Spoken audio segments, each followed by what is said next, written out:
నిన్న ఇంద్రవెల్లిలో పెట్టినటువంటి భారీ బహిరంగ సభలో పెద్ద ఎత్తున ఏర్పాట్లు చేశారు.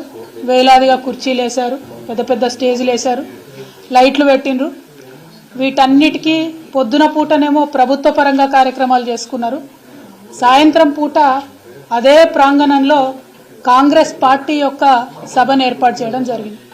ఇవాళ గౌరవ ముఖ్యమంత్రి రేవంత్ రెడ్డి గారిని మేము సూటిగా ప్రశ్నిస్తూ ఉన్నాం. మరి పార్టీ సభకు ప్రభుత్వం యొక్క నిధుల్ని మీరు ఎందుకు వాడుతూ ఉన్నారో తెలంగాణ ప్రజలకు దయచేసి తెలియజేయవలసిందిగా మేము కోరుతా ఉన్నాం.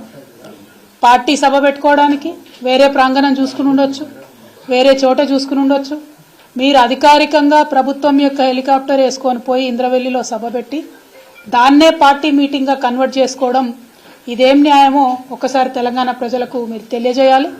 అదేవిధంగా మొత్తం నిన్న మీటింగ్కి పెట్టిన ఖర్చు ఎంత, దాంట్లో కాంగ్రెస్ పార్టీ మరేమన్నా వేదిక వాడుకున్నందుకు, కుర్చీలు వాడుకున్నందుకు, లైట్లు వాడుకున్నందుకు ప్రభుత్వానికి ఏమన్నా ఫీజు కట్టించారో కూడా ముఖ్యమంత్రి గారు తెలియజేయవలసిందిగా ఈ సందర్భంగా నేను కోరుతా ఉన్నాను.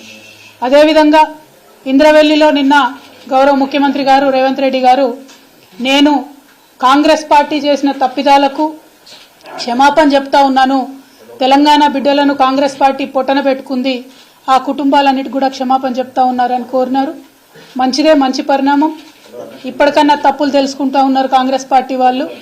మరి అదే రీతిన మలిదశ తెలంగాణ ఉద్యమంలో బలైపోయినటువంటి అమరవీరులందరికీ కూడా ముఖ్యమంత్రి గారు క్షమాపణ చెప్పాలని ఈ సందర్భంగా నేను డిమాండ్ చేస్తా ఉన్నాను. మీరు నెక్స్ట్ కార్యక్రమం తీసుకున్నప్పుడు తెలంగాణ రాష్ట్రానికి సంబంధించి ఏ కార్యక్రమం తీసుకున్నా అమరవీరులకు క్షమాపణ చెప్పడంతో మొదలు పెట్టాలని చెప్పి నేను డిమాండ్ చేస్తూ ఉన్నాను. అదేవిధంగా నిన్న గౌరవ ముఖ్యమంత్రి గారు అనేకమైనటువంటి విమర్శలు మాట్లాడుతూ ఒక మాట అన్నారు.